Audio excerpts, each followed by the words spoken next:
إن لك في النهار سبحا طويلا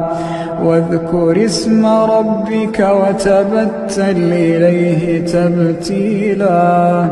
رب المشرق والمغرب لا إله